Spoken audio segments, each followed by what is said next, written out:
Ang kwentong ito ay hango sa totoong buhay. Karanasan ito ni Gibo, taong 1981, Mountain Province.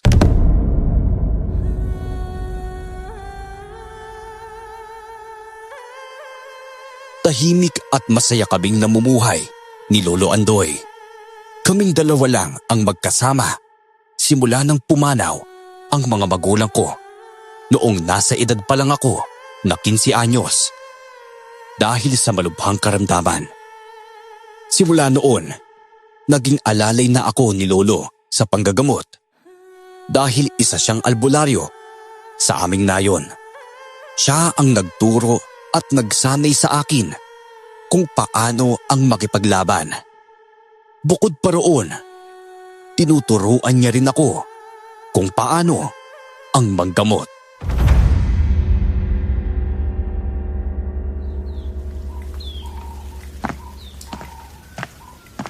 Kaya pa. Handa mo na yung dadalhin ko sa panggagamot, ha? Huwag ninyong itak natin. Polo. Nakahanda na po lahat. Siya kung gano'n, tara na. At nang makarating kagad tayo sa baryo nila, Fe. Lalo na't mag-aalas 4 na rin ito ng hapon. Alam mo namang kahapon pa ako hinihintay ng babae niyan sa bahay nila eh. Ay, sige Polo. Teka, ano po ba nangyari kay Aling Fe? Hindi ko alam eh. Sa palagay ko naman hindi naman siya ang magpapagamot. Dahil baka ang anak ulit niya ang gagamutin ko. Sakitin ng batang yun at halos buwan-buwan siyang sinusumpong eh. Naku, mahina po siguro ang katawan niya kaya madalas magkasakit siya, Lo. Kaya nga po, bilisan na natin ang pagdalakad at nang makauwi din tayo kaagad. Pagkatapos kong magamot yun. Aba, hindi dapat tayo abutin ng gabi dito bago makauwi dito sa baryo natin. Bakit naman, Polo? Hindi ko nga rin alam po eh. Kaninang umaga pa masama ang kutob ko kaya hindi rin talaga ako mapakali ngayon eh. Pakiramdam ko may mangyayaring hindi maganda sa araw na ito. Ha? Naku Lo, huwag naman po kayong mag-isip ng ganyan. Binibigyan niyo lang ng alalahanin niyo sarili po ninyo eh. Basta po. Huwag tayo magpagabi dahil hindi natin alam kung anong pwede mangyari sa atin habang pauwi tayo. Naiintindihan mo ba? Sige po. Kayo pong bahala, Lo. Nang makarating kami sa bahay ni na Aling Fe, kaagad na inasikaso ni Lolo Andoy ang anak ng Ali. Nang makita ko ang anak ng ginang, napansin ko ang labis na pamumutla nito. Wala ring tigil ang pagsusuka ng bata ng araw na yun at panaka-naka ang pagsakit ng kanyang tiyan. Nang nagsimula si Lolo sa panggagamot sa bata, inalalayan ko na lang din siya. Ginawa ni Lolo ang pamamaraan niya para alamin kung ano ang dinaramdam ng anak ng ginang.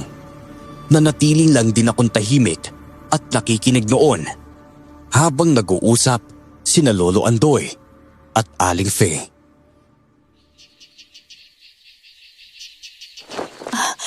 Ano po ang posibleng dahilan bakit nagkakaganyan ng anak ko, Tandang Andoy? Yung totoo niyan, Fe. Parang kababahala ako sa bata lalo na't masasabi kong inaaswang ang anak mo. Base na rin sa naging pagsusuri ko sa kanya. Aswang? Ibig sabihin, hindi nagsisinungaling ang anak ko sa akin. Teka, anong ibig mo sabihin, Fe? Naikwento po niya sa akin noon na may nakita siyang kakaibang nilalang na nakadungaw sa kanya sa bintana. Mapupula ang mga mata ng nilalang na yon, kaya marahil isa yung aswang, Tandang Andoy. May iba pa ba kayong nararamdaman tuwing gabi at may nakita ka bang kausap ng anak mo ng mga nakarang araw? Oo, Tandang Andoy. Ilang gabi rin kami halos hindi makatulog dahil sa ingay ng mga pagyabag sa labas ng bahay namin. Kapag tinitignan ng asawa ko, wala naman siyang nakikita. Dagdag pa po roon, may sinabi rin ng anak ko sa akin na madalas ay may nakikita siyang matandang babae na paghala-gala rito sa aming bahay. Kilala ba ninyang matandang yon? O kung hindi man taga rito ba sa bahay ninyo? Hindi ko po nakitang matandang tinutukoy ng anak ko, Tandang Andoy. Pero ayon sa kwento ng anak ko, mahaba ang puting buhok na matandang yon at may daladala siyang tungkod. Wala naman kami nababalitaan ng asawa ko na gumagala rito sa aming baryo ang matandang sinasabi ng anak namin. Hindi kaya siya po ang nangaaswang sa anak namin, Tandang Andoy? Nako, posible ang sinasabi mong yan, Fe. Pero huwag kayong mag-alala, ha? Bibigyan ko ng pangontra sa aswang ang anak ninyo. Nang sa gayon hindi na siya madaling malapitan ng aswang na gustong mambiktima sa kanya. Tapos ito, ha? Magbantay kayo tuwing gabi at siguraduhin ninyong tahimik at ligtas ang paligid ninyo bago kayo matulog. Sige po, Tandang Andoy. Gagawin po namin ang bagay na sinasabi ninyo. O siya, bibigyan ko rin kayo ng langis para malaman ninyo kung may aswang sa inyong paligid. Ito na rin ang ipahid ninyo sa tiyan ng anak ninyo. Ayos ba, Fe? Ay, nga pala. Maglagay kayo ng asin at goma sa apoy na gagawin ninyo para maitaboy ang aswang. Opo, Tandang Andoy. Maraming salamat po. Inakala kong uuwi na kami ni Lolo Andoy nang matapos siya sa panggagamot sa anak ni Aling Fe. Pero hindi pa pala dahil nawili si Lolo sa pakikipagkwentuhan sa asawa ng ginang.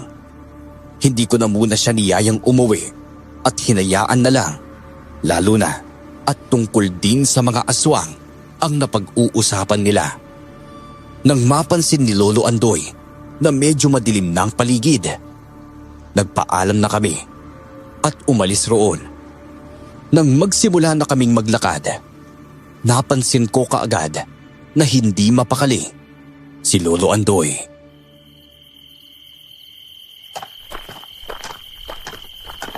Oh, Lo. Hindi naman po kayo mapakali riyan. Ayos lang po ba kayo? Ang totoo niyan hindi po. Simula nang makaalis tayo sa bahay ni Fe, pakiramdam ko may nakasunod sa ating dalawa. Naku, nababahala ako lalo na't kasama kita. Baka kung anong mangyari sa atin habang nasa daan tayo. Ay naku, Lo. Huwag na po kayong mag-isip ng ganun. Wala naman kayong dapat na ipag-alala, dahil kaya ko naman po yung sarili ko. Kung tama man po niyang kutob niyo na may nakasunod nga sa atin at kung aswang nga yan, baka kaya ko naman po makipaglaban sa kanila.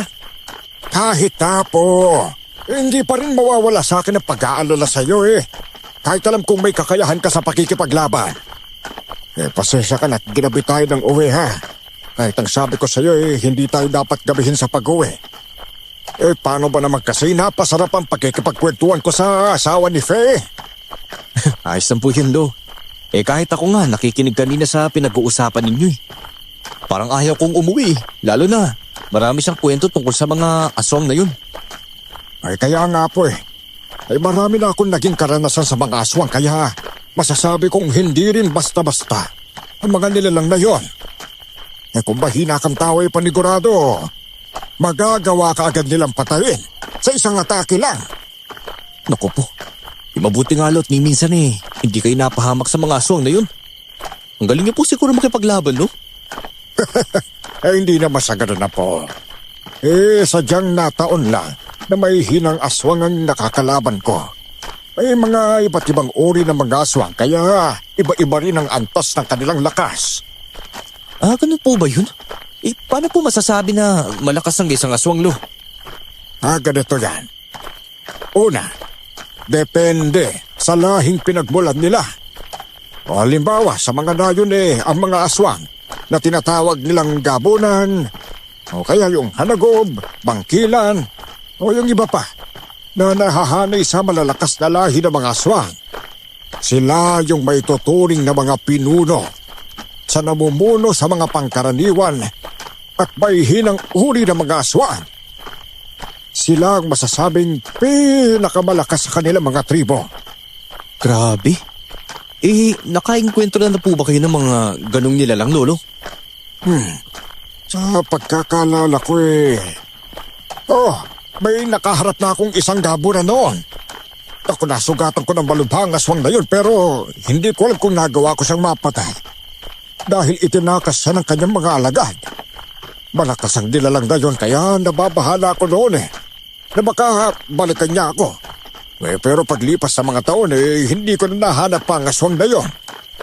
Nako, kung balikan ka man ng nilalang na yun, o kung isa sa mga kalahi niya abay hindi na po kayo mag-iisang makipaglaban sa kanila. Ay naku, posibleng mangyari nga ang ganun pero ipapadalangin ko na lang na sana hindi na maganap pa ang bagay na yun ha. Lalo na tahimik na tayo na bumuhay ngayon.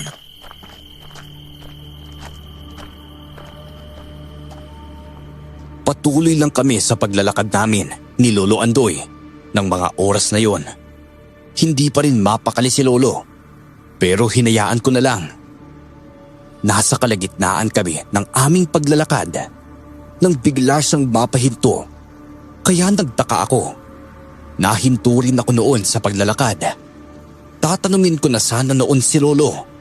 Pero bago pa man ako makapagsalita, nakita kong kinuha at hinugot niya ang kanyang itak sa kaluban nito at mahigpit na hinawakan. Dahil doon, naalarma naman ako at kinuha ko rin ang itak ko. Sinundan ko ng tingin ang bahaging tinititigan ni Lolo Andoy. Dahil sa liwanag ng buwan na nagmumula sa buwan noon, kitang-kita ko ang mga nilalang na mabilis na tumatakbo patungo sa direksyon namin ni Lolo. Kakuha po, ihanda mo sarili mo. Sigurado akong mga aswang ang nilalang na yan at susugurin nila tayong dalawa. Marahil itong dahilan bakit hindi ako mapakali simula pa kaninang umaga. Dahil mangyayari to sa akin. Naku, hindi ko inaasahang mapapalaban ulit ako sa mga nilalang na ito matapos ang halos ilang taon. Sige po, Lo. Hindi rin po ako magdadalawang isip na makipaglaban sa kanila. Hindi ako makakapayag. Magawan nila tayo ng masama. Wala naman tayong atraso sa kanila Ako nga rin na po. Pero mali sila ng pinili nilang sugurin ngayong gabi. Tama po kayo, Lolo Andoy. Kapag nagsimula silang umatake sa atin, makipaglaban tayo sa kanila. Sige po, Lo. Yun pong gagawin ko. Hindi ko atrasan ng mga aswang na yan kahit na mas marami pa sila kesa sa atin. Sige po. Huwag ka mag-alala. At aalalay ako sa'yo. Kapag naalangan ka, tutulungan kita kagad. Sige po, Lo. Handaan mo ha. Huwag kang mag-aalangan na patay ng mga nilalang ngayon po. Hindi man natin alam kung ano pakay nila sa atin ngayon. Mas mahigi nang walang makakatakas sa kanila para hindi na sila makapagsumbong sa mga kalahi nila. Opo, Lo. Hindi po talaga ako magdadalawang isip sa bagay na yon. Ano ba yan? Hindi ko talaga akalaing nagsisimula na magmanirahan ng mga aswang dito sa bayan natin. Abay bago pa man sila manalasa at magbigay ng takot sa mga kanayunan. Dapat na silang pigilan kapag nakawan natin silang labanan at mapatay ngayon. Ako posibleng lumabas pa ang iba nila mga kalahi. Oo nga po, Lo. Pero wala naman po tayo mapagpipilian ngayon kundi ang labanan sila. Kama ka po. Ayun na sila! Pagkasabing yon ni Lolo Andoy, mabilis na sumugod sa amin ang mga aswang. Nasa 7 ang bilang nila noon, kaya nagtaka ako kung bakit ang dami nilang sumugod sa amin. Napapaisip ako noon na marahil ay tinambangan nila kami at hindi lang yon nagkataon. 3 ang aswang na nakalaban ko noon, habang si Lolo Andoy naman ay 4. Nagagawang makipagsabayan ni Lolo sa mga aswang na kalaban niya, samantalang ako nahihirapan, lalo na at mabilis ang kilos ng mga ito. Hindi yun ang unang beses na nakikipaglaban ako, pero nahirapan pa rin ako sa mga nilalang. Napatingin na lang ako kay Lolo noon nang narinig kong napahiyaw ang mga aswang na kalaban niya. Namangha ako dahil nagawa niyang mapaslang ang 2 sa mga ito. Nagawa yung mapabagsak ng ganong kabilis ang 2 aswang? Grabe, ibig sabihin, may hina mga nilalang na to. Oo po, tama ka sa naisip mong yan. Kayang-kaya mo silang patayin, kaya ng ginagawa ko. Basta puntinyahin mo lamang ang pagtaga ng kanilang likuran at leg. Kapag nagawa mo yan, huwag mo silang titigilan hanggang sa magawa mo silang tuluyan. Sige po, Lo. Umanda kayo. Dahil papatayin ko kayo Gaya ng nangyari sa iba ninyong mga kasamahan! Mag-ingat ka po! Kapag nagawa kong mapabagsak ang dalawang pang ito, tutulungan na kita dyan! Sige po, Lo. Sa ngayon, gagawin ko po muna ang mga kaya ko para labanan ng tatlong ito! Sige po! Lo, narinig niyo ba yun? Mukhang may taong sumisigaw ah! Oo nga po! Mukhang papalapit dito sa kinaroroonan natin ah! Oo nga po, Lo. Marahil hinahabol din po siya ng aswang at kailangan niya ng tulong natin! Siguro nga di ba? Tapusin na natin ang mga aswang na ito para kung may iba pang paparating, malalabanan din natin sila! Opo, Lo! Hindi na kami nag-aksaya pa ng oras ni Lolo Andoy. Nagawa ko ng mapatay noon ang isang aswang na kalaban ko. Nang sunod-sunod kong tinaga ang tiyan at dibdib nito. Nagalit sa akin ang iba pa dahil sa ginawa ko sa kasamahan nila. Kaya hindi nila ako tinigilan sa pag-atake. Mabuti na lang at naiilagan ko sila. Kaya taplis lang ang natatanggap ko sa pag-atake nila. Iniinda ko na lang noon ang hapdi ng sugat na natatamo ko mula sa kanila. Nang magawa namang mapatay ni Lolo ang dalawang aswang, nakalaban niya, tinulungan na niya ako. Mabilis niyang sinugod ang isang aswang na kalaban ko. Hindi naman kami nabigo dahil nagawa rin naming mapatay ang natitira pang mga aswang na kalaban namin. Sakto namang may taong dumating noon, kaya kinausap namin siya ni Lolo Andoy. Lola! Anong nangyari sa inyo? Tulungan ninyo ako, pakiusap. Hinahabol ako ng mga aswang. Naku po, hindi nga nagkamali ang apo ko tungkol sa bagay na yun. Nasaan ang mga aswang na umabol sa'yo? Nakasunod lang sila sa akin kanina. Marahil ay nasa paligid lang sila at naghahanap ng tiyempo para sumugod dito. Sandali, kayong dalawa ba ang pumatay sa mga aswang na ito? Opo, La. Pauwi na kami sa baryo namin pero sinugod kami ng mga aswang na yan eh. Wala na kaming nagawa ni Lolo Andoy kung hindi ang makipaglaban sa kanila. Hanggang sa nagawa nga namin sila mapaslang. Oh, mabuti naman kung ganoon. Duray, yun ang itawag ninyo sa akin. Marami rin ang humahabol sa akin kaya wala na akong nagawa pa kung hindi tumakbo para takasan sila. Bakit ka naman nila inahabol kung ganon, Duray? Dahil dito, sa tungkod na ito, gusto nilang makuha sa akin ang bagay na ito. Pero ayokong ibigay sa kanila. Hindi pwedeng mapa sa kamay nila ang tungkod na ito. Ha? Bakit naman po nila kukunin yan sa inyo?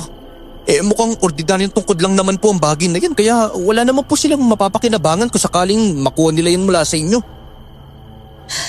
Nagkakabali kayo sa iniisip ninyo tungkol sa tungkod na ito. Hindi! Marahil yan na ang mga aswang na humahabol sa iyo, Duray! Tama. Sila na nga yan. Maganda kayo sa pagsugod nila!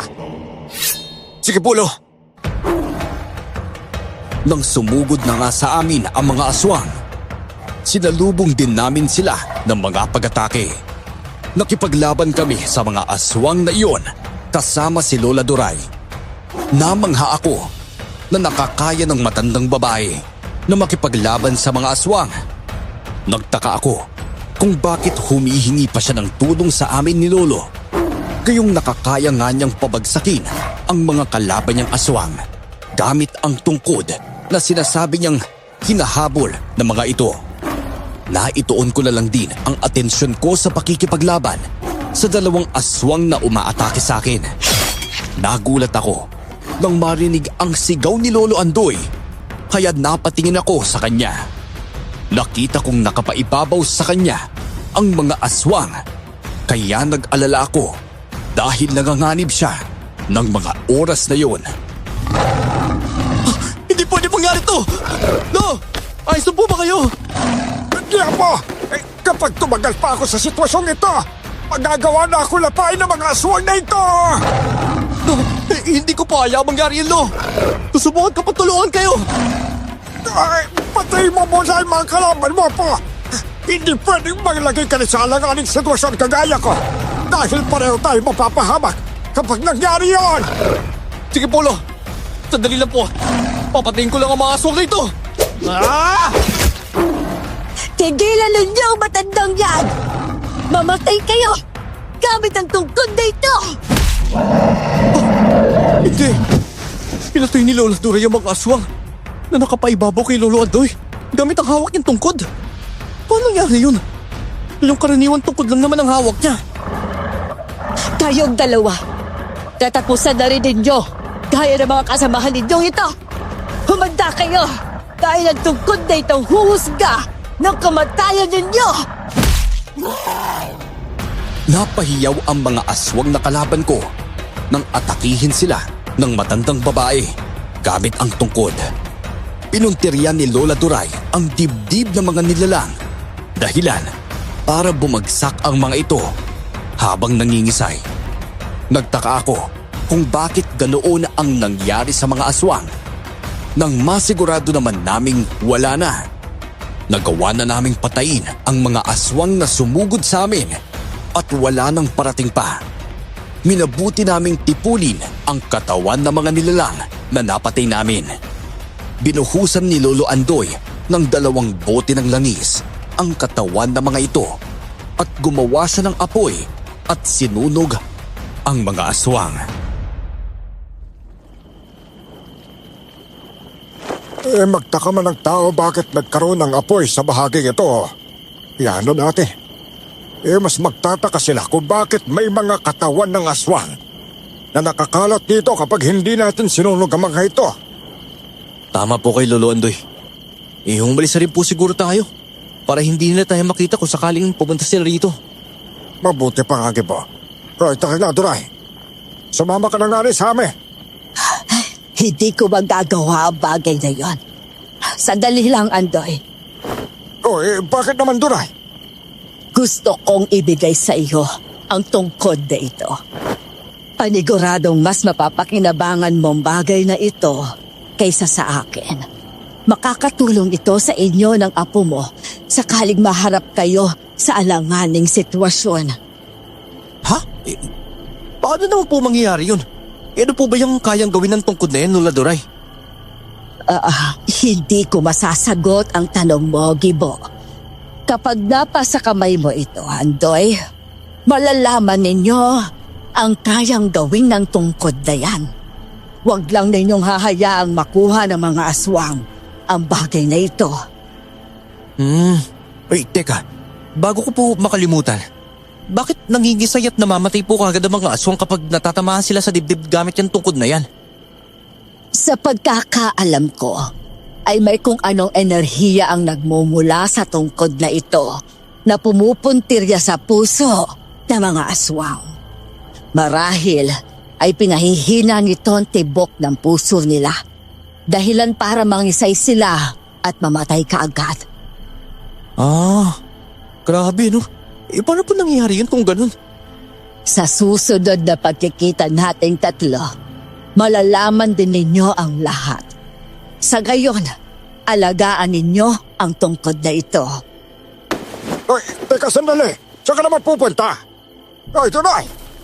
Aalis na ako dahil hindi ako pwedeng manatili na kasama ninyo. Sabihin na natin, magmamatsyag lang rin ako. At kapag dumating ang panahong kailanganin ninyo ang tulong ko, hindi ako magdadalawang isip na tumulong sa inyo. Hindi na kami nakaibig noon ni Lolo dahil sa sinabi ni Lola Duray. Bago tuluyang umalis ang matandang babae, may sinabi pa siyang mga salitang Latin kay Lolo na ayon sa kanya ay panawag sa tungkod sakaling kailanganin namin ito kung napalayo ito kay Lolo Andoy. Dagdag pa ng matanda, tanging si Lolo lang ang dapat na magbigkas ng mga katagang yun. Labis kaming nagtaka ni Lolo. Pero wala na rin kaming nagawa pa dahil umalis na si Lola Duray. Nagpasya na lang din kami ni Lolo na umuwi sa bahay namin. Dala ang tungkod na ibinigay ni Lola Duray. Ginamot ni Lolo Andoy ang sugat na natamo ko sa pakikipaglaban sa mga aswang. Nang makarating kami sa bahay, pagkatapos ito ay kumain na rin kami ng hapunan.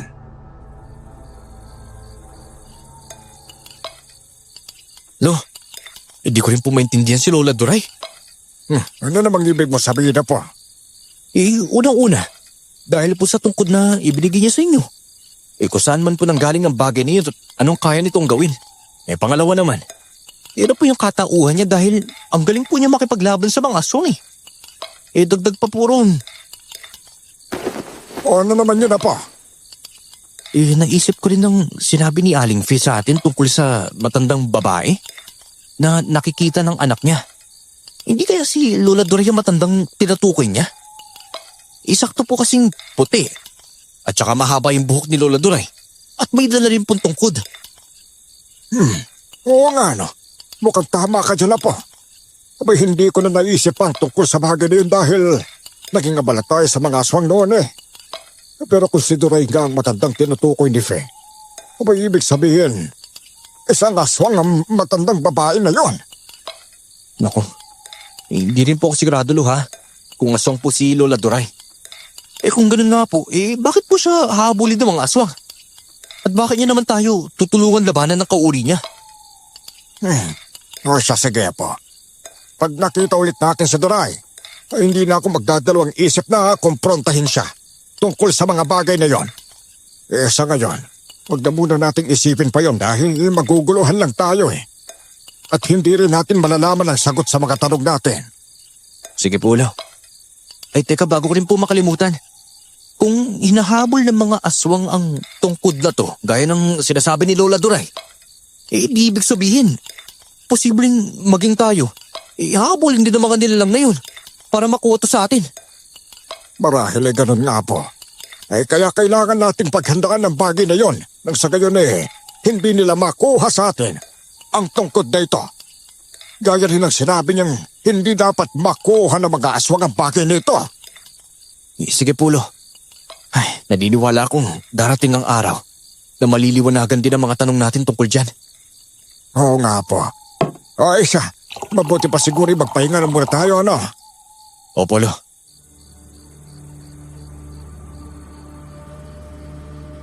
Natulog na kami ni Lolo Andoy ng gabing yun.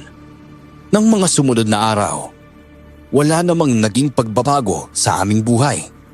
Inakala naming mananatiling tahimik noon ang mga kanayunan. Pero nagkamali kami dahil nagsimulang madalasa ang mga aswang sa mga kanayunan. Sa loob lang ng ilang araw, marami kaagad na biktima ang mga ito. Dahil doon, nakaramdam kami ng pagkabahala ni Lolo. Pero mas nangibabaw sa amin ang pagdanais na mapuksa ang mga aswang na nananalasa at naghahasik ng kasamaan. Hindi lamang sa mga karatig na yon, pero maging sa baryo namin. Naku po, mukhang hindi na magandang nangyayari dito sa ating lugar po. Pinabalot na ng takot ang mga kanayon natin dahil sa mga aswang na yon. Oo nga po, Lo. Nag-aalala na po talaga ako sa mga susunod pang mangyayari sa atin, Lo. Hindi kaya dahil sa ginagawa nating pagpaslan sa mga aswang ng gabing yun. Kaya sila nananalasa sa mga kanayunan ngayon. Yun nga din ang naisip kong dahilan na po. Pero bukod pa ron may isa pang dahilan kung bakit nila ginagawang pananalasa sa mga nayon. Ano naman po yan, Lo? Mga aswang sila. Kaya kailangan nilang kumain ng mga tao. Hindi na marahil sapat sa kanila ang mga nabibiktima nilang hayop. Kaya kailangan na nilang mambiktima ng mga tao. Ay nako, hayok sa laman ng mga nilalang na yon. Kaya hindi sila makukontento sa karne at dugo lang ng mga hayop. Naku, tama nga po kayo, Lo. Ano na pong gagawin natin ngayon? Ang totoo niya na po hindi ko talaga matim na pabayaan na lang sirain ng mga aswang na yun ang ating nayon Hindi ko rin naman gusto ang ginagawa nila. na tinatakot nila ang mga kanayon natin at gawing pagkain ng mga yon kapag nagawa nilang biktimahin. Lumalala na nga po yung sitwasyon, Lo. Ano na pong balak natin gawin ngayon, Lolo Andoy? Hindi ko na rin alam kung tama ang iniisip kong ito, Gibo. Plano kong tugisin ang mag-aswang na yon. May kakayahan akong gawin ang bagay na yon. At kapag nagkataon na paboran lang din ako ng pagkakataon, makakaya kong mapaslang ang mga aswang na yon. Hindi ako pwedeng tumunganga at magkibit balikat na lang sa mga nagaganap sa mga kanayunan. Kailangan matigil ang mga aswang na yon sa kanilang ginagawa po. Sige po, Lo. Kung yan po ang gusto niyo mangyari, handa po akong samahan kayo. Tutulungan ko kayo para matalo ang mga aswang na yon. Naniniwala po ako. Babalik sa dating katiwasayan ng mga baryong ito sa ating bayan. Sige po. Sisiguraduhin natin ang mga bagay na yon, ha? Opo, Lo. Dahil sa napagkasunduan namin ni Lolo na tugisin namin ang mga aswang, sinanay niya ako sa pakikipaglaban. Tuwing gabi, nagbabantay kami sa aming baryo at minsan ay nagroronda kaming dalawa sa mga kanayunan. Dala namin ang mga itak namin na kargado ng dasal ni Lolo Andoy at maging ang tungkod na ibinigay ni Lola Doray. Gusto ni Lolo na malaman kung ano ang kayang gawin yon, kaya naisip niyang dalhin ito sa tuwing nagbabantay kami ng mga aswang. Naging mailap sa amin ang pagkakataon at sa ilang gabing ginagawa namin yun, hindi namin nakakainkwentro ang mga aswang. Hanggang sa isang gabi, pauwi na kami noon ni Lolo at naglalakad sa gubat na nasa kabilang baryo. Ngunit may nakita kami doon na hindi namin inaasahan.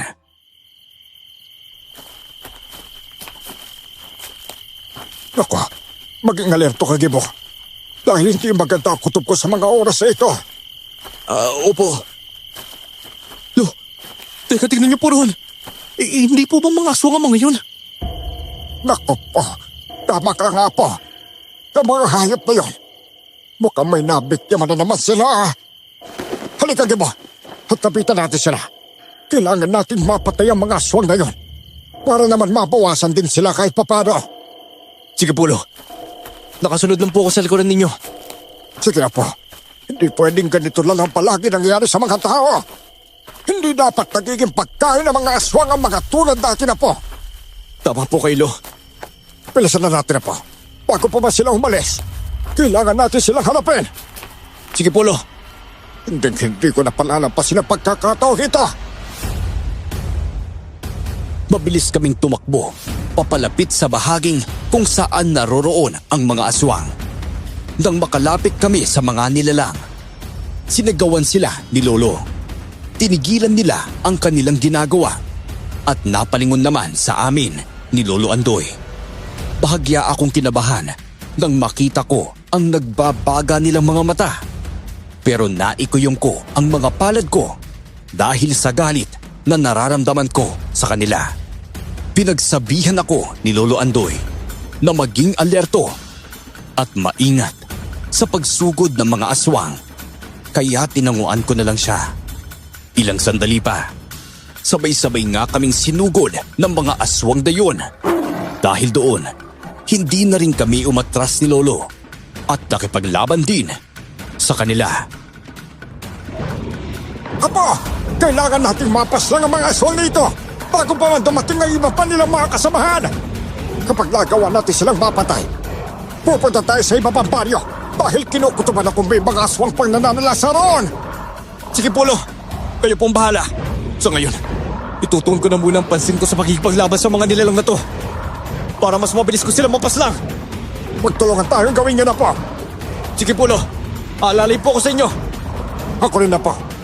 Huwag kang papayo na masaktan kanila, ha? Hindi tayo dapat magpatalo sa kanila dahil iisipin nilang mahina tayo. Opo, Lo. Teka sandali. Bakit may naririnig akong mabibilis na pagyabag na paparating dito? Oo nga po, no. Marahil kasamahan po yan ng ibang mga aswang na ito, Lo. Marahil tama ka nga po. Basta huwag ka mag-alala, ha? Unahin na muna natin ang 4 na aswang na ito. Tugurin na natin sila, Gibo! Sinang-ayunan ko ang sinabi ni Lolo Andoy. Inatake namin ang mga aswang at hindi namin sila tinigilan. Naiiwasan nila kami. Pero may pagkakataong natatamaan din namin sila ng pagtaga. Kaya napapahiyaw na lang ang mga ito. Naalala naman ni Lolo ang ginawa ni Lola Duray noon. Kaya ginaya din niya. Pinuntirya niyang tamaan ang dibdib ng mga aswang na kalaban namin. At hindi nga kami nabigo dahil biglang nangisay ang mga ito at nawalan ng buhay. Gaya ng nangyari sa mga aswang na nakaengkwentro namin ng gabing iyon. Naubos naman naming napabagsak ang mga aswang nang sakto namang dumating pa ang kasabahan ng mga ito. Nagulat ako dahil may kasama ang mga nilalang na yun na isang malaking toro na may mahabang sungay at nagbabagang mga mata. Bakit may malaking toro pong kasama ang mga aswang na yan? Naku, kasamahan nila yan, Apo. Nalaganyang toro lang. May kakayahan ang ilan sa mga aswang na magpalit ng anyo sa kung anumang hayop na gusto nila. Ano pong gagawin natin, Lo? Mahirapan po tayo dahil sa mga nilalang na yan. Baka suwagin niya tayo eh. Gamit ang mahaba niyang mga sungay. Huwag kang magkalala dyan, Apo. Hindi ko hayaang mangyari ang bagay na yun sa'yo. Hindi baling ako suwagin ng malaking toro na yan. Basta huwag ka lang yung gagalawin. Huwag na lang po nating hayaang mangyari ang bagay na yun sa kahit sino sa atin, Lo. Iwasan po natin siya hanggat maaari. Depende na yun sa magiging sitwasyon natin, Gibo. Basta gawin natin ang makakaya natin para labanan sila. Sige po, Lolo Andoy. Tusubukan ko po ang lahat para matalo sila. Mabuti naman kung ganun na po. Ay, sige na. Kumanda na tayo. Dahil hindi magtatagal at siguradong atake mga hayop na yan. Opo, Lo. Nakahanda na po ako. Kayo! Sumugod lang kayo kung gusto ninyo. Babasagin ko ang pungo niyo. Gamit itong tungkod na ito. Pagkatapos sabihin ni Lolo Andoy ang mga yon sa mga nilalang, nagsiangilan ang mga ito. Walang ano-ano. Sabay-sabay na sumugod sa amin ang 6 na aswang habang nananatili namang nakatingin sa amin ang malaking toro. Nagsimula ang laban namin ni Lolo sa mga nilalang. Hinarap ko ang 3 aswang noon at 3 rin sa kanila ang nakalaban ni Lolo. Bawat pag-atake ng mga nilalang sa akin, nagagawa kong iwasan ang mga ito. Napatingin ako kay Lolo Andoy at ganoon na lang ang pagkamangha ko dahil nakikipagsabayan siya sa bilis na mga aswang. Hindi ko aakalaing may itinatago pang kakayahan si Lolo dahil iyon din ang unang beses na nakita ko siyang nasa ganoong sitwasyon. Hindi namin tinigilan ang mga aswang na kalaban namin hanggang sa nagawa kong mapatay ang 2 sa mga kalaban ko. Grabe, Lo! Ang bilis yung mapatumbang 3 aswang na kalaban nyo. Oo nga po eh. Dahil yung sa tungkod na ito, ako'y tama nga sinisi noon na kapag pinuntirya ang dibdib nila ng bagay na ito, mangingisay na lang sila at mawawalan ng buhay. Kahit pa paano nakatutulong nga sa atin ang tungkod na ibinigay niya. Oo nga po eh. Ibabuti na rin yun, Lo. Kaya sundin natin ang sinasabi ni Lola Duray na hindi dapat mapasa kami ng mga aswang ang tungkod na yan. Oo, Apo. At yun ang gagawin natin. Katapusan mo na rin aswang ka! Itong pagtaga ko sa ulo mo ang tatapos sa'yo! Yeah! Ako po, hindi maganda ito. Apo! Pumalas ka riyan! Lolo Andoy! Apo, huwag kang lumapit sa malaking toro na yan.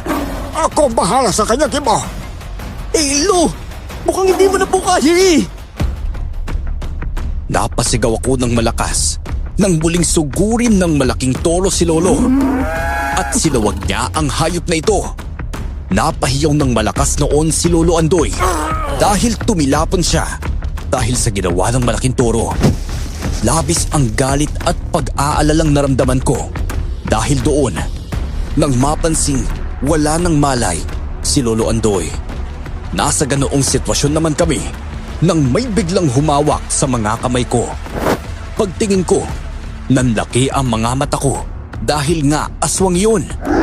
Napaungol na lang ako nang may maramdaman akong masakit sa bahagi ng ulo at pagkatapos nun, nawalan ako ng malay.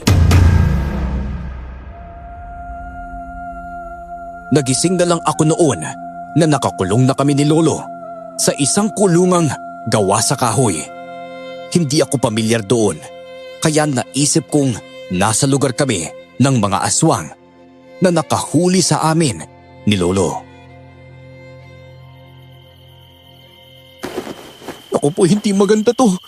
Siguradong nandito kami sa kuta ng mga aswang na nakahuli sa amin. Kailangan kong gisingin si Lolo Andoy. Nang sa ganun, makahanap kami ng paraan para makalis sa lugar na to. Lo! Lo, gising po kayo, Lo! Lo, gising! Apo, ano nangyari sa atin at nasa tayo? Lo, bumangon na po kayo riyan. Mukhang nandito po tayo sa kuta ng mga aswang. Teka, nasaan ang tungkol na binigay ni Duray? Hindi ko na po alam, Lo eh. Pareho po kasi tayo nawalan ng malay dahil inampas din po ako ng mga aswang na yun sa ulo. At ikaw naman po, sinawag nung malaking toro. Naku, mga hayop talaga sila. Hanggang ngayon ramdam ko pa rin ang sakit ng ulo ko dahil sa ginawa nila eh. Naku po, ibig sabihin nito ay nasa kamay ng mga aswang na yun ang tungkod. Hindi pwede mangyari yun, Gibo. Kailangan natin makuha ang bagay niyo sa mga aswang. Sige po, Lo. Pero bago po natin gawin yun, kailangan muna natin makalis sa kulungan na to. Kapag nakawala na po tayo rito, hanapin po natin ang tungkod na yun. Sige, Apo. Ang mabuti pa subukan natin sirain ang kulungang ito. Nagsagay makalis tayo rito. Popolo, maghanap po tayo ng bahagi na mas mabilis masira. At yun po ang gigibain natin, Lolo Andoy. Magandang ideya yan, Apo. Sige, gawin na natin yun. Bilisan lang natin ang kilos, ha? Para bago pa man makahalata ang mga aswang na yun na may ginagawa tayo, makaalis na tayo sa kulungang ito. Sige, Polo. Sinimulan na namin ni Lolo ang plano naming dalawa. Nagdahan-dahan lang kami para hindi makagawa ng ingay na makakapukaw sa atensyon ng mga aswang na hindi naman namin alam kung nasaan ng mga oras na yon. Panay rin ang naging paglinga namin noon ni Lolo dahil naisip namin na may susulpot na mga aswang at mahuli kami sa ginagawa naming pagsira sa kulungan kung saan kami nakakulong. Ganoon na lang ang tuwa namin ni Lolo nang nagawa naming sirain ang kulungan. Dahil doon, binilisan na namin ang aming pagkilos at kaagad kaming lumabas doon.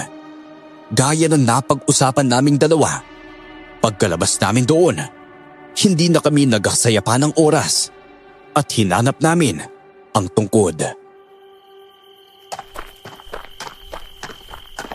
Ngayon nakalabas na tayo. Kailangan nating mahanap ng tungkod na yan. Paniguradong magagalit na sa akin si Duray kapag nalaman niyang nakuha ng mga aswang ang bagay na yun eh. Sige, Polo. Susubukan po natin makuha yun. Pero paano na lang po kung hindi na natin ito makita? Hindi rin naman po tayo pwedeng magtagal dito. Dahil kapag nalaman ng mga aswang na nakatakas tayo sa kulungan natin, abaya hanapin din nila tayo at tuhulin ito pag nakita nila tayo. Basta wag na muna natin isipin ang tungkol sa bagay na yun, Gibo. Ang mas mahalaga ngayon ay makita natin ang tungkod na hinahanap natin. Kayo po ang bahala, Lo. Teka po, magtago na muna tayo, Lolo Andoy. May mga aswang na paparating.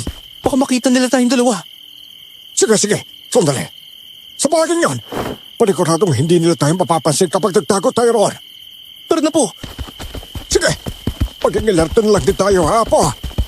Teka, hindi ba yun ang mga itak natin? Oo nga po, Lo. Sa atin nga mga itak na yan. Tignan mo, kung may mga paparating na aswang, kukunin ko ang mga yon. Nagsa gayon may magamit tayo mga armas. Laban sa kanila, sakaling masukol nila tayo. Sa kabutihang palad, walang mga aswang ang dumating sa bahaging kung saan kami ni Lolo. Nakuha niya ang mga itak namin, kaya binigay niya sa akin ang itak ko. Nagpatuloy kami sa paghahanap sa tungkod na ibinigay ni Lola Duray. Pero bigo kaming makita iyon. nang mapansin namin na nagkukumpulan ang mga aswang. Kinutuban kaming alam na ng mga ito na nakawala kami sa kulungan namin. Dahil doon, kahit ayaw man sana naming umalis doon nang hindi dala ang tungkod, wala na kaming nagawa pa kung hindi ang tumakbo palayo sa lugar na iyon. Nanatili kaming alerto at handa ni Lolo Andoy dahil iniisip naming may susugod na aswang sa amin o kaya ay hinahabol kami ng mga nilalang na ito.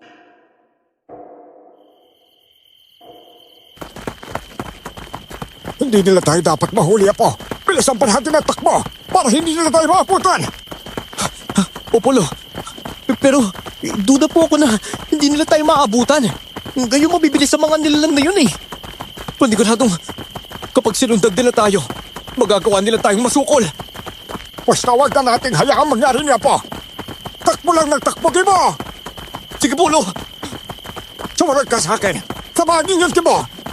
Diyan tayo tutugo para maghanap ng pagtataguan. Kailangan din natin magpahinga kahit sandali para makabawi ng lakas. Pero pag ginawa natin ilo, paniguradong maaabutan tayo ng mga aswang sakaling hinahabol nga nila tayo. Matutugtun pa nila tayo kapag nagtakot tayo dyan, Lo. Oo nga, may punto ka rin na po. Siya ganito na lang. Patuloy na lang muna tayo sa pagtakbo, ha? Para makalayo ng tuluyan sa mga aswang. Kapag alam natin hindi sila humahabol sa atin at sigurado tayong hindi nila tayo makikita, magpahinga tayo kahit sandali, pakiusap. Nararamdaman kong sumasakit ang ulo at humahapdi na rin ang mga sugat ko eh. Sige Polo, kung yan po ang plano nyo. Mabuti na rin yan. Para makabawi ng lakas kahit ilang minutong pahinga lang. Mahaba-habang takbuhan ang gagawin natin ngayong gabi. Kaya kailangan din natin ng sapat na lakas. Hindi tayo pwedeng mabiktima ng aswang na yan, di mo? Tayo dapat na pumatay sa kanila para matapos ang kasamahang iniahasik nila sa mga kanayunan. Opo, naintindihan ko po kayo, Lo. Sangahin po ko sa sinasabi ninyo. Mabuti naman, Apo. Nang matanto namin ni Lolo Andoy na nakakalayo na kami sa lugar ng mga aswang at wala nang nakasunod sa aming dalawa, nagpa siya kaming maupo sa likod ng malaking puno. Nagpahinga kaming dalawa roon habang nananatiling alerto at mapagmatsyag sa paligid namin.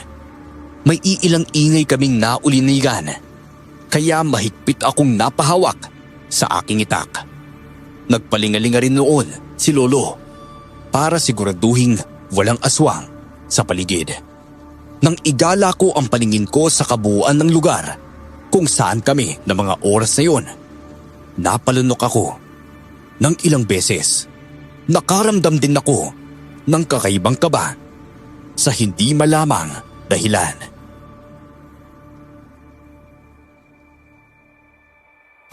Hoy, Apo. Kayos ka lang ba? Hindi po, Loy. Kinakabahan po ako sa lugar na to.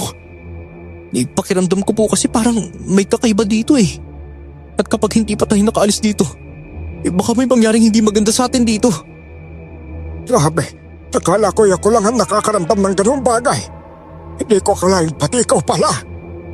Hindi ko alam, Lo, basta kinilabutan lang po ako eh. Kaya nananayo po ngayon ang mga balahibo ko sa katawan. Tignan niyo po. Ngayon ko lang napansin na halos walang buhay ang mga puno at iba pang halaman sa lugar na ito. Oo nga po, Lo. Ayoko na po dito, Lo. Umalis na po tayo. Maghanap na lang po tayo ng iba mapupuntahan na malayo sa mga aswang na yun. Sige, Apo. Tara na, bago pa man tayo makita ng mga aswang na yan. Sige po, Lo. Ako, hindi maganda to. Baka nahuli na tayo, di ba? Hindi ako pwede magkamali sa mga aswang na paparating. Naku po, tama nga po kayo sa bagay yun, Lo. Tingnan po ninyo, mukhang pinalilibutan na po nila tayo. Mga walang hiya talaga yung mga nilalang na ito eh. Hindi nila tayo titigilan hanggat hindi nila tayo napapatay. Anong gagawin na natin ni Lolo Andoy? Pinapaligiran na tayo ng mga nilalang na yan, Gibo. Wala na tayong magagawa pa kung hindi ang makipaglaban sa kanila. Teka, sigurado po ba kayo, Lo? Kapag nakipaglaban po tayo sa kanila ngayon, maaalangan tayo lalo na marami sila. Tapos dalawa lang po tayo. Hindi pa po ninyo hawak yung tungkod na sana malaking tulong sa atin. sa pakikipaglaban natin sa mga nilalang na to. Oo, Gibo. Sigurado ako sa sinasabi ko. Dalawang bagay lang naman ang pwede mangyari sa atin sa gabing ito. Kung makikipaglaban tayo sa mga aswang na nandito, pwedeng tayo ang mapatay nila. O kaya tayo ang makapaslang sa kanila. May punto nga po kayo sa sinabi niyo, Lo. Sige po. Wala rin naman ako magagawa pa. Lalakasan ko na lang ang loob ko at makikipaglaban sa kanila. Kailangan natin manalo, Lo. Oo, Apo. Ihanda mo sarili mo, Gibo. Sige po, Lolo Andoy.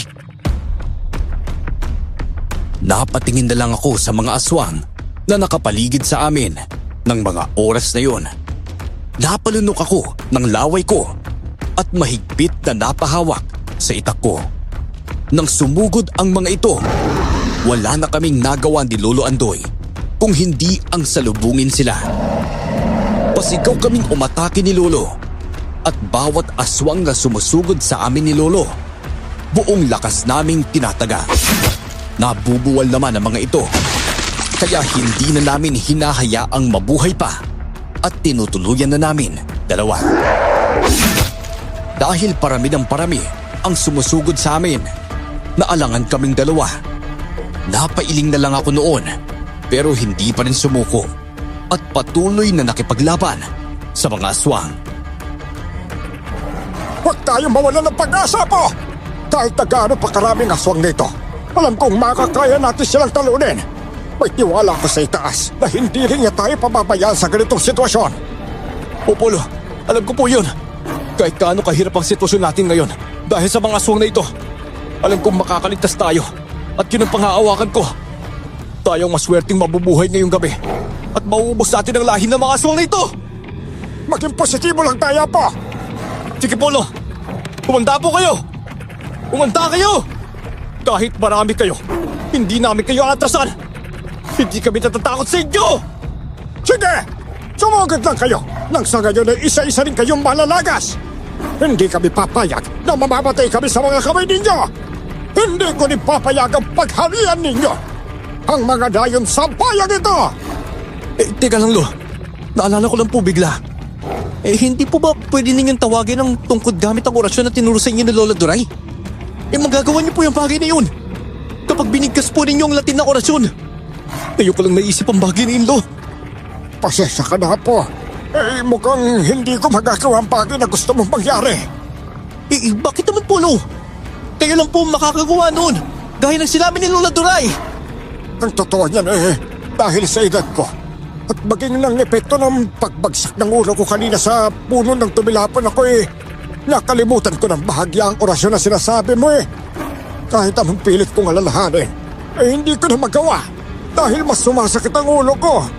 Naku po, kung ganun, hindi na po tayo makakaasa dun sa tungkod na yun, Lo. Hindi ko rin alam yung orasyon na yun Wala na po tayong ibang maaasahan sa mga oras na ito kung hindi ang mga sarili natin. Mukhang ganun na nga, Gibo. Sige po, huwag na nating isipin pa ang tungkol dun, Lo. Makipaglaban na lang tayo sa kanila. Mukhang susugod naman po sila Maganda ka, po. Masusunod po, Lo. Dahil wala na kaming mapagpipilian ni Lolo Andoy, nagpatuloy kaming makipaglaban sa mga aswang na sumusugod ulit sa amin. Ipinakita ko namang matapang ako noon, kahit na ang totoo ay nawawalan na rin ako ng pag-asa na makaalis pa kami ni Lolo sa ganoong sitwasyon. Nang makita kong ginagawa ni Lolo Andoy ang lahat ng makakaya niya para masabayan ang mga aswang, tila nabuhayan ako ng loob. Sinubukan ko ring mas maging mabilis at malakas pa noon at walang pagdadalawang isip na pinagtataga ko ang mga aswang na sumusugod sa akin. Sa pagkakataong iyon, namangha ako kay Lolo Andoy dahil mas nag-ibayo ang lakas at liksi niya. Nanlalaki ang mga mata ko sa tuwing nagagawa niyang mapaslang ang mga aswang sa isang pagtaga lamang. Nasa ganoong sitwasyon naman kami nang may dumating na isang kakaibang nilalang na noon ko lang nakita. Dahilan para mapatigil ang mga aswang na kalaban namin. Ay, hindi ko inaasahan na mangyayari ito. Hindi ko alam kung anong magiging kapalaran natin ngayon, Apo. Ano pong ibig niyo sabihin? Hindi ako pwede magkamali na ang aswang na yan nakakarating lang dito. Ang pinuno ng mga aswang na ito, Apo. Oo nga po. Yun nga din po naisip ko, Lo. Parang kakaiba po siya sa lahat. Inukuri po kaya ng aswang yan, Lo. Mukhang malakas ang aura niya. At hindi siya basta-basta. Tama ka nga dyan sa naisip mo na hindi basta-basta ang nilalang na yan. Hindi ako pwede magkamali na isa siyang gabulan. Katulad ng anyo niya ang gabulang nakalaban ko noon. Grabe kaya po pala ganyan ang aura niya, Lo. Kaya nang sabi niya noon na nabibilang siya sa malakas na mga uri ng mga aswang. Kung titignan sa maitim niyang balat, mahaba't maputing mga buhok, masasabing pinakamalakas siya kung ikukumpara sa mga kalaban nating mga aswang kanina. Tama ka nga dyan, Apo. Ang mga gaya nila ay kayang magpalit ng anyo sa kahit anong anyo ng hayop na gusto niya. Umaatake rin sila kahit tirik pang araw. Dagdag pa ron mabilis ang kilos sila. Dahilan para mahirapan ang mga kalaban nila na malaman ang kanilang pagkatake. Ako po, ibig sabihin, kailangan natin mag-ingat na mabuti sa kanya. Hindi kaya kalahin niya ang gabulang nakalaban mo noon, Lo? Hindi ko na nga rin alam, Apo. Kung nabibilang saan ka ng gabulang nakalaban ko noon ng isang yan, marahil ay may pakay rin siyang paghiganti sa akin. Tama ka, Lo. Mukhang ganoon na nga po siguro yun. Naalarma kami ni Lolo Andoy dahil bahagyang dumapit sa amin ang gabunan. Nanatili kaming handa ni Lolo sa posibleng pag-atake nito sa amin. Nang 2 dipa na lang ang layo niya sa amin, huminto siya. Tinitigan niya kami ni Lolo, kaya ganoon din kami sa kanya. Hindi kami nagpatalo sa pakikipagtitigan sa kanya, kahit pa na nagbabaga ang mga mata niya noon. Kalaunan, siya na rin ang unang nag-iwas ng tingin niya sa amin. Ibigay niyo na sa akin ang tungkol na kinuha niyo. Kung ayaw ninyong patayin ko kayong dalawa. Teka sandali. Anong ibig mo sabihin? Huwag ka na magmahag-mahagan pa. Alam kong kayo ang kumuha ng tungkol. Kaya ibalik na ninyo ito sa akin bago pa mahuli ang lahat sa inyong dalawa. Alam ko yung tungkol sa tungkol pero wala na sa amin ang bagay na yon. Abay kinuha nga sa amin ng mga aswang na alagad mo pero hindi namin nakita. Baka kami pa nga dapat na magsabi sa'yo na ibalik mo sa amin ang tungkol na yon. Alam kong kayo ang kumuha nun. Kaya huwag niyo na akong gawin tanga. Kung hindi niyo ibabalik na yun, papatayin ko kayong dalawa. Ano ba, nagsasabi kami ng totoo? Wala na nga sa amin ang tungkod na yun ngayon. Kinuha ng mga alaga mo yon. Nang mawalan kami ng mali ni Lolo, nang hulihin nila kami. Kaya imposibleng hindi nyo hawak ang tungkod na yon. Sandali, marahil ay ikaw ang sinasabi ni Duray na albularyong pagbibigyan niya ng tungkod na yon. Ang albularyong sinasabi niyang dapat kong katakutan. Hindi ko talaga alam kung anong pinagsasabi mo Paano kilala mo si Duray? Oo nga. Ano ba koneksyon ninyong dalawa ni Lola Duray, ha? Hindi na mahalaga kung anong koneksyon ko sa kanya. Ang matandang yun talaga. Palagi niya na lang akong pinaglalaruan. Kung ako sa inyo, para wala na talagang gulo at mabubuhay pa kayong dalawa, ibalik na ninyo sa akin ang tungkod. Sa tingin ko, hindi na dapat ako matakot sa albularyong tulad mo at maging sa tungkod na yon. Hindi naman namin alam kung anong pinagsasabi mo. Pero hindi ako papayag na mapatay mo ako. Magkakabatayan tayo bago mo magawa yung sabi ng apo ko. First, kung ayaw niyo makinig sa akin, alam na ninyo ang pwede mangyari sa inyo. Hindi na kayo makakatakas pa sa lugar na ito! Yun ay kung mangyayari talaga. Diba? Pumalalay ka sa akin kapag umatake na ang mga aswang. Sige po, Lo! Sumenyas ang gapunan sa kanyang nasasakupan na sugurin kami. Bago pa man sila makalapit sa amin ni Lolo, nagulat ako nang magawang bigkasin ni Lolo Andoy ang orasyong Latin na itinuro ni Lola Duray sa kanya para tawagin ang tungkod. Pero nagtaka kami na walang dumating na kahit ano, gaya ng sinabi nito. Inakala namin ni Lolo Andoy na hindi totoo ang sinasabi ni Lola Duray. Kaya wala na kaming nagawa kung hindi ang makipaglaban sa mga aswang. Hindi pa man nakakasimula ang labanan sa pagitan namin ng mga aswang. Nagulat kami sa biglang pagdating ni Lola Duray. Nanlaki ang mga mata ko nang makitang hawak niya ang tungkod. Walang ano-ano, binitawan niya ang tungkod na iyon at namangha ako nang mabilis itong lumapit kay Lolo. Dahil doon, nagalit ang gabunan. Duray! Ikaw na naman pala ang dahilan kung bakit nawawala ang tungkod na yan sa amin! Ikaw na matanda ka! Kinagalit mo ako ng gusto dahil sa ginawa mo! Alarcon! Noon pa may, sinasabi ko na sa'yo hindi mapupunta sa'yo ang tungkod na yan. Hindi ka karapat-dapat para sa isang bagay na tanging ang mga may mabubuting hangarin lamang ang dapat na humawak. Ibig sabihin, sa banyong yan mo ibinigay ang tungkod na yan dahil may mabuti siyang hangarin at ano naman yon? Ganoon na nga, Alarcon. At iyon ay ang tapusin ang kasabaang sinimulan mo at ng mga kalahi mong mga aswang. Nakakatawa ka naman, Duray. Hindi naman masama ang dahilan kung bakit gusto kong mapunta sa akin ang tungkod na yan para naman sa buong lahi namin yung Duray. Yon ang magiging problema kapag napasa iyo ang tungkod. Gagamitin ang lahi ninyo upang makapaghasik ng kasabaan sa mga kanayunan.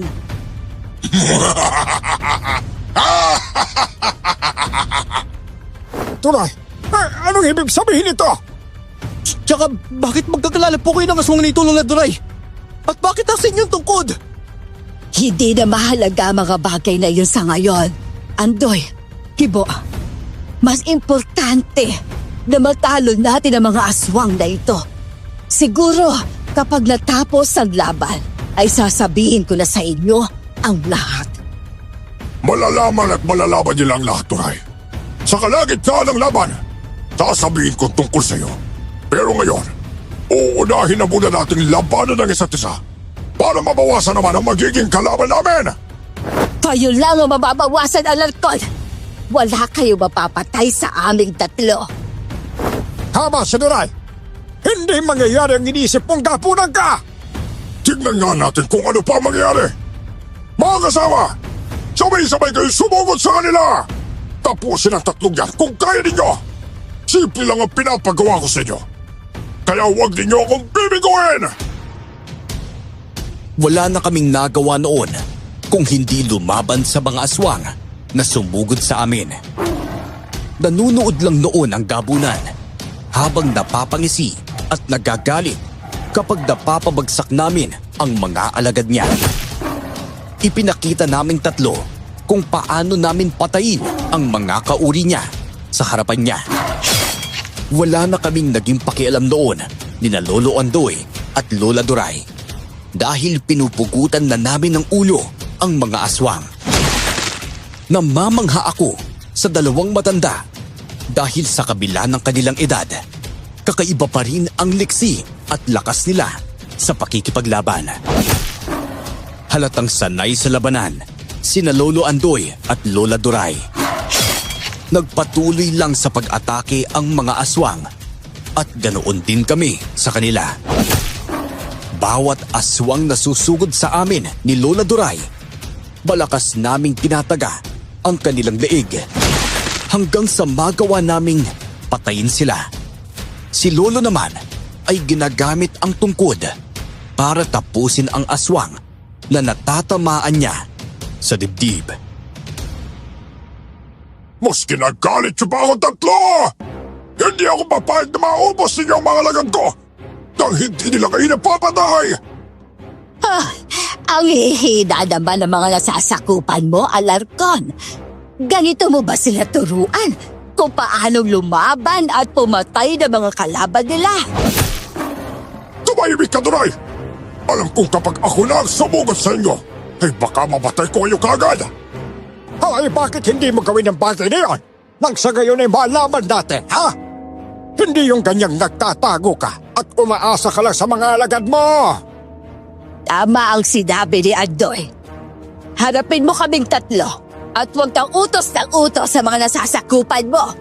Nagiging duwag na pinuno ka dahil doon. May tamang oras din ang pagharap nating apat, Turay. Hindi pa ngayon yon. Lalo na, at alam ko namang kaya rin yung patay ng mga kasamahan ko. Ibabalato ko na muna kayo sa kanila. Mukhang sigurado ka na sa sinabi mong yun, ha? Oo naman, may tiwala ako sa kanila. At isa pa, hindi ko rin gusto sa mga mahihinang kagaya ninyo lang. Masayang ang lakas ko.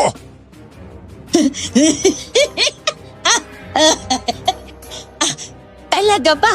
Ha? Na yan lang ang dahilan mo? Ay baka naman takot ka sa tungkod at sa albularyong may hawak ng bagay na ito. Nahihibang ka na, Turay. Bakit ako matatakot sa matandang yan at sa tungkod niya? Ha? Patawa kang matanda ka? Huwag ka nang magkaila pa, Alarcon. Alam kong isa sa dahilan mo na gusto mong makuha ang tungkod ay dahil kinatatakutan mo rin ito kapag hawak na ng taong may kakayahang makipaglaban. Alam mo ang kakayahan ng bagay na yan, hindi ba? Ano ba? Isa bang salita mula sa ito, Ray? Uunahin kitang patayin! Sige na mga kasama! Ituloy niyo na ang laban! Sumugod kayo sa kanila! Dahil sa pagsugod ulit ng mga alagad ng gabunan sa amin, nina Lolo Andoy at Lola Duray, muli ring kaming nakipaglaban sa mga ito. Binalot ng ingay noon ang tahimik na paligid dahil sa nagaganap na labanan sa pagitan naming tatlo at ng mga aswang na kalaban namin. Hindi na kami nagbigay ng pagkakataon na makatakas pa ang mga aswang doon. Napatingin ako kay Lolo Andoy nang makarinig ako ng malakas na sigawan ng mga aswang na kalaban niya. Ganoon na lang ang pagkamangha ko dahil sa tumitilapon ang mga aswang na nagagawang hampasin ni Lolo gamit ang tungkod. Nagulat din noon ang gabunan sa mga nangyayari sa kanyang mga kasamahan. Kaya bakas sa mukha niya ang kakaibang takot. Nang magawa naming maubos na mapas lang ang mga aswang na sumugod sa amin, narinig naming napasigaw ng malakas ang gabunan dahil sa labis na galit. Ah! Pagbabayaran niyo ang mga ginawa ninyo sa mga nasasakupan ko! Hindi ko mapapatawad ang pagpatay ninyo sa kanila! Marahil ay hindi mo inasahan na kaya naming mapaslang ang mga alagad mo, Alarcon. Hindi mo matanggap na ang mga taong iniisip mong mahihina ay siyang may posibilidad na makaubos ng lahi mo. Kung alam mo lang kung gaano ako kagalit sa inyong matanda ka, pinapatay na kita sa utak ko at dinudurog ko na ang mga buto mo! Huwag mong isipin lang, Alarcon. Gawin mo! Gagawin ko talaga yun, Duray. Humanda ka dahil ikaw ang uunahin ko. Hindi na kayo makakalabas sa lugar na ito at dito na kayo mamamatay sa kuta ko! Teka, ibig sabihin, nandito tayo ngayon sa kuta ng gabunan ito! Oo, Andoy. Grabe, kaya naman po pala pati yung mga puno sa lugar na tuloy. Masamang nila lang palang nadidirahan dito. Ultimo mga puno, hindi nakakaya kasama ang paglay ng gabunan na ito. Tama ka sa sinabi mong yan, Apo. Isusunod ko rin kayong dalawa. Kapag napatay ko si Duray, kaya nagsabi ko, wala ni isa sa inyo ang mabubuhay pa at makakalis dito. Kasama ng mga punong walang buhay sa lugar nito. Mabubulok kayo! Kung yan ang paniniwalaan mo, mabuti pa, ituloy na natin ang laban. Ubusin namin ang mga alagad mo nang sa ganoon, ikaw na lang ang matitira sa kanila. At kapag nagyari yon, mas mapapabilis ang pagpatay namin sa iyong hayop ka! Tignan natin kung mangyari ang pinapantasya mo! Dahil sa galit ng gabunan sa amin, Sinenyasan niya ang mga kasamahan niyang sumugod sa amin, sina Lolo at Lola. Pakiramdam ko naman noon ay hindi na maubos-ubos ang mga aswang dahil higit sa 10 pa rin ang bilang nila. Kahit nagawa na naming patayin ang ilan sa kanila.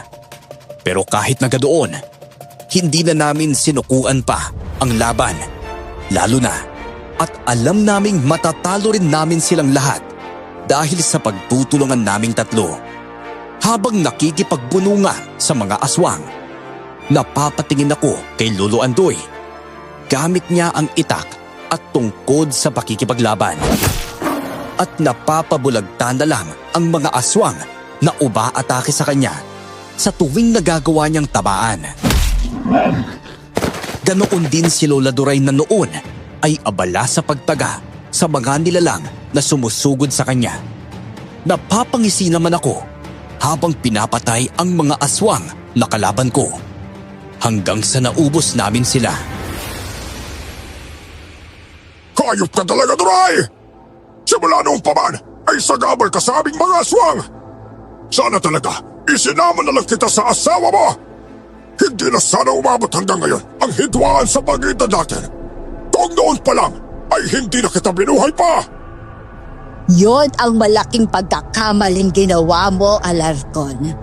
Binuhay mo pa ako at dahil doon ay nagkaroon ako ng pagkakataon ngayon para ipaghiganti ang ginawa mo sa asawa ko. Kasama ng dalawang ito ay sigurado ako magagawa naming tapusin ang buong angkan ninyo. Kaya ba magkakilala kayo ng aswang na ito? Dahil matagal na kayong magkatunggali. Oo, Andoy. Malaki ang atraso ng hayop na yan sa akin. Siya ang pumatay sa asawa ko. Iyon ang nababagay sa kanya, Duray. Nangialam siya sa amin! Hindi ko nga rin nakalain na hanggang dito sa baring ito na kung saan pinili naming manirahan at magsimula ulit. Sinundan mo pa rin talaga kami! Gusto kong bawiin ang tungkod na pagmamay-ari ng asawa ko. Dahil alam ko na gagamitin niyo ito sa kasamaan. Kilala kitang hayop ka. At alam ko kung gaano kaitim ang budhi mo, Alarcon. Kaya pala, biglang nawala ang tungkod na yan sa amin, Duray. Ikaw pala ang kumuha at pinigay mo pa sa iba. Sa tingin mo, kapag ginawa mo yan, mapapangalagaan ang taong yan ang tungkod ng asawa mo? Ha? Tinadamay mo lang sila sa gulo nating dalawa. Alam natin kapag nagawa ko kayong paslangin, mapapasakamay ko pa rin ang tungkod na yan. Pareho lang kami ng hangarin na mapaslang ang mga nilalang na tulad ninyo. Mas may tiwala ako sa kanila kung ikukumpara sa iyong hayop ka. Alam ko na kinatatakutan mo ang tungkod na yan, kaya ibinigay ko kay Andoy. Dahil alam ko na may kakayahan din siyang makipaglaban gaya ng asawa ko noon. Kahit patayin mo ko, alam kong nasa mabuting kamay ang tungkod ng asawa ko. O sige, sabihin na natin kinatatakutan ko ang tungkod na yan dahil pwedeng tapusin ang bagay na yan ng buong lahi namin. Pero hindi ko hahayaang mangyari yun. Mas lamang pa rin ang kagustuhan kong mapatay kayo kaysa sa takot sa tungkod at albularyong yan, Duray. Alam ko rin ang kakayahan ko bilang isang gabulan. Tama ka! Kaya alam ko na magagawa ka naming talunin. Ngayong alam ko na kung ano ang tungkol sa tungkod na ito. Makakaasa ka, Duray. Nahalagaan namin ito ng apo ko. Hindi ko hayaang mapunta ito sa kamay ng mga aswang na yan kahit na ikamatay ko pa. Kapag nagawa nating ubusin ang lahi nila at nanganib ang buhay ko, abay sigurado kung aalagaan din ito ni Gibo habang nabubuhay siya. Ulo, wag niyo naman pong isipin na mapapahamak po kayo.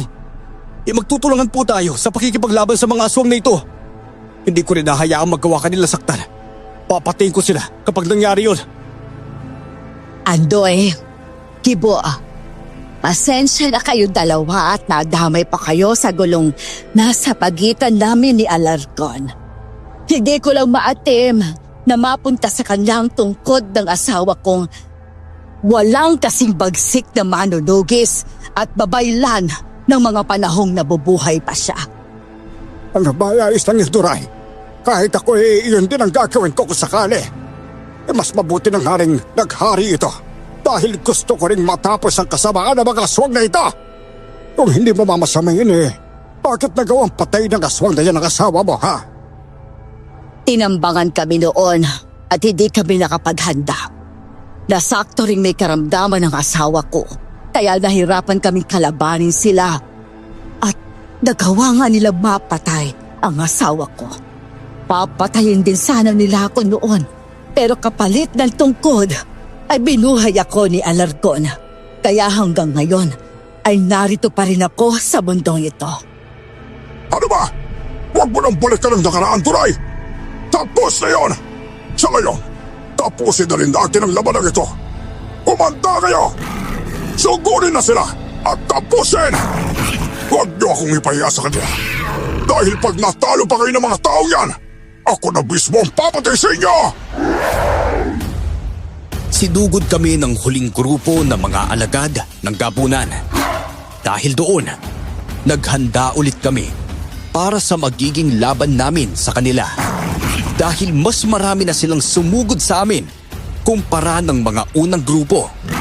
Nahirapan na ako sa kanila. Halos sabay-sabay nang sumugod sa akin ang 5 aswang. Kaya hindi ko alam kung paano sila iiwasan ng mabilis. Maliliksi ang kilos nila at hindi ko na sila gaanong masabayan pa. Dahil doon, nagawa akong sugatan ng mga ito sa iba't ibang bahagi ng katawan ko. Napapahiyaw na lang ako dahil doon, naririnig kong sumisigaw si Lolo. Pero hindi ko nagawang makatingin sa kanya dahil nakatuon ang buong atensyon ko sa pakikipaglaban.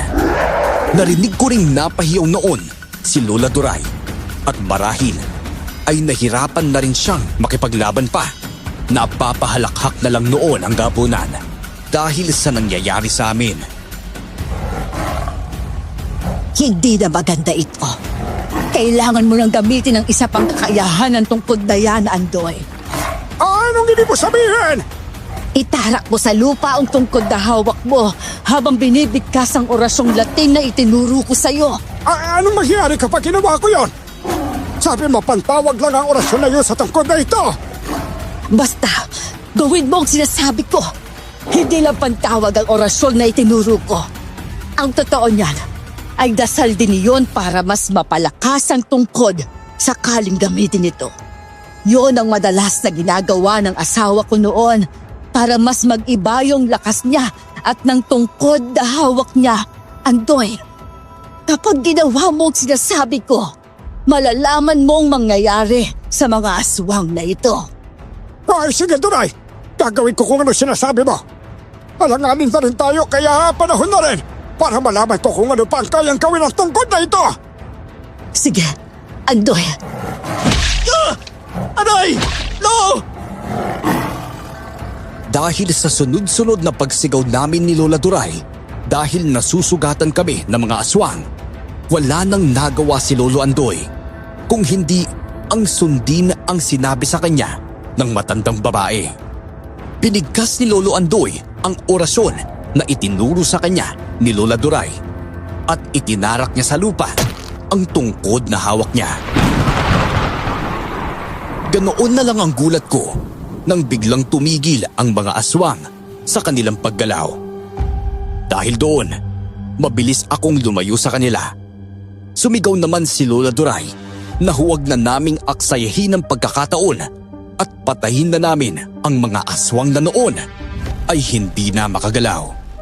Sumang-ayon kami ni Lolo sa kanya, kaya mahigpit akong napahawak sa itak ko at walang pagdadalawang isip na pinugutan ng ulo ang mga aswang na nasa harapan ko. Napaungol na lang ang mga ito dahil wala na rin silang ibang magawa bukod doon. Wala ka ng mga kasabahan ngayon, Alarcon. Ubus na ang mga alagad mo. Mag-isa ka na lang kaya maghanda ka. Ito na rin ang magiging katapusan mo. Makakasama mo ng mga kalahi mong gabunan na nagawang paslangin ang asawa ko noon. Ah! Hindi lang ang asawa mo may atraso sa akin dahil sa pagpatay niya sa mga kalahi ko noon. Maging ikaw na matandang lalaki ay ganoon din. Ay, teka, anong ibig mo sabihin? Hindi mo ba naaalala? Ang gabulang nakainkwentro mo noon. Teka, ibig sabihin may kaugnayan ka sa aswang na yon. Ah! Siya ang lolo ko na nagawa mong patayin. Siguro, tama rin na dinamay kayo ni Lola Dunay sa gulo namin. Dahil may atraso ka rin naman sa akin. Hindi ko na sana sasabihin pa tungkol sa bagay na yun. Pero dahil andito na rin kayo sa sitwasyon na ito, mas mabuti nang malaman mo ang ginawa mo sa lolo ko. Tadhana na ang nagpalapit sa ating lahat. Marahil tama rin ang sinabi mo. Gusto rin ng tadhana na pati ikaw ay mamatay at sumunod sa mga kalahi mo. Lalo na't alam kong may kakaibang kayang gawin itong tungkod. Huwag ka nga pakampantigal. Baka bago mo pa magamit yan para patayin ako, maunahan na kita! Sige, alamin natin kung sino ang matitira. Kumanta ka. Ito ang huling labanan sa pagitan natin. At ito na rin ang magiging katapusan mo! Pagkatapos sabihin ni Lolo Andoy iyon sa gabunan, kaagad din siyang sumugod dito. Dahil doon, maging kami ni Lola ay hindi na nagdalawang isip na sumugod na rin sa gabunan. Hindi na ako nagulat nang makita ko kung gaano kabilis ang nasabing aswang. Pero kahit na ganoon, hindi rin ako nagpatinag at sinubukang makipaglaban dito kasabay sina Lolo at Lola Duray. Nagawang tamaan ni Lolo ng tungkod ang gabunan kaya tumilapon ito. Mabilis din naming sinugod ang aswang kung saang bahagi ito nabual. Pero nagulat kami nang biglang nagbago ng anyo ang aswang. Naging isang malaking toro ito na gaya ng nakaengkwentro namin nang hulihin kami ng mga aswang. Ikaw ang torong yon! Humanda ka sa akin! Dahil masakit ang ginawa mo sa aking hayop ka! Pagkakataon na to para makaganti ka sa aswang na yan. Mag-ingat lang po tayo. Baka maulit ang nangyari sa atin nung una natin siya makalaban. Sige po, sa pagkakataon ito, hindi na niya magagawa sa atin ang bagay na yon! Huwag nating hahayaang mabuhay pa ang gabunang yan, Andoy. Kibo, marami nang napatay ang tulad niya. Kaya panahon na para singilin siya sa mga kasamaang nagawa niya sa mga kapwa natin. Sige, Duray. Sa ngalan ng namayapa mong asawa, nangangako kung papatay ng aswang na yan gamit ang tungkod na magmamayari niya. Sige, Andoy. Lo! Ayan na po ang malaking toro! Papasuko na siya sa atin! Umatras kayo! Ako na ang bahala sa kanya! Napaatras kami ni Lola Duray, gaya ng sabi ni Lolo. Pinaghandaan naman niya ang pag-atake ng gabunan na noon ay nasa anyo ng malaking toro. Nang medyo malapit na ang aswang, nagulat kami nang bigla siyang tumalon. Maging si Lolo ay hindi inasahan na gagawin iyon ng aswang. Nanlaki na lang ang mga mata namin nang si Lola Duray ang sinugod nito na hindi naman napaghandaan ng matanda. Kaya nagawa siyang suwagin ng malaking toro. Bumaon naman sa tiyan ni Lola Duray ang sungay ng torong iyon. Kaya napasigaw ng malakas ang matanda. Napahagikgik naman ang aswang dahil sa ginawa niya. Nagalit si Lolo Andoy kaya mabilis siyang tumakbo at sinakyan ang malaking toro na noon ay nagwala dahil sa kanyang ginawa.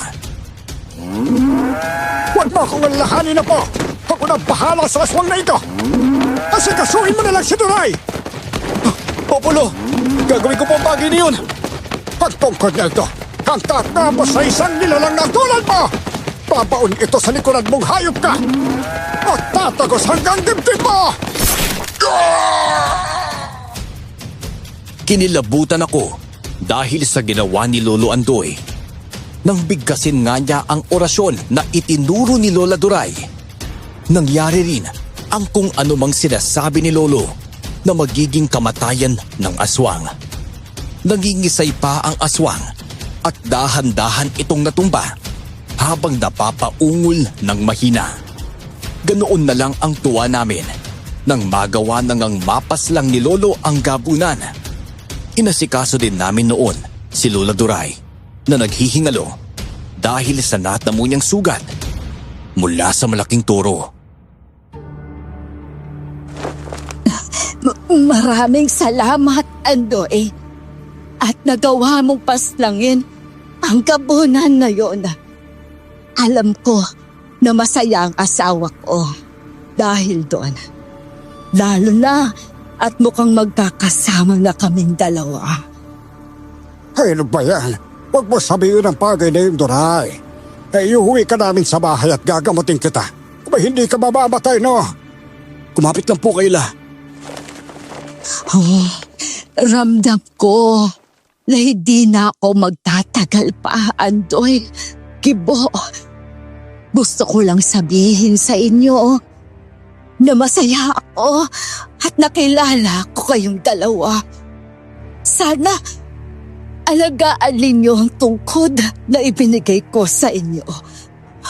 Magiging tahimik at maligaya kami ng asawa ko sa kabilang buhay kapag ginawa ninyo yon. Ay, makakasa ka, Duray. Aalagaan namin ang mabuti ang tungkod na ito. Pangako yan. Salamat sa lahat na naging tulong mo sa amin ng apo ko, ha? Walang anuman, Andoy. Paalam. Naku po. Ano na pong gagawin natin, Lo? Kaya lang ginawa natin noon. Sulugin natin sila. Sige po, Lo.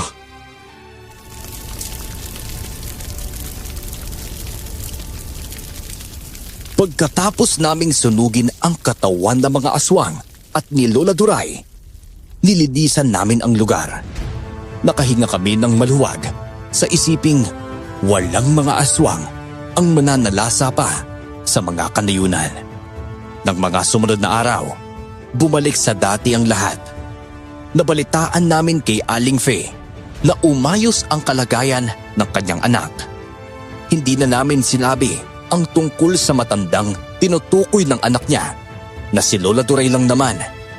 Gaya ng ipinangako ni Lolo, inalagaan namin ang tungkod na ibinigay ni Lola Duray. Sa paglipas ng mga taon, nagkaroon ng malubhang sakit si Lolo at kalaunan ay namatay rin. Ako ang nagmana ng mga kagamitan niya sa panggagamot. Dahil doon, sinundan ko rin ang landas niya at naging isang manggagamot. Nasa akin pa rin ang tungkod at habang buhay sa ala-ala ko ang pangyayaring iyon kasama ang albularyong may tungkod na kinatatakutan ng gabunan.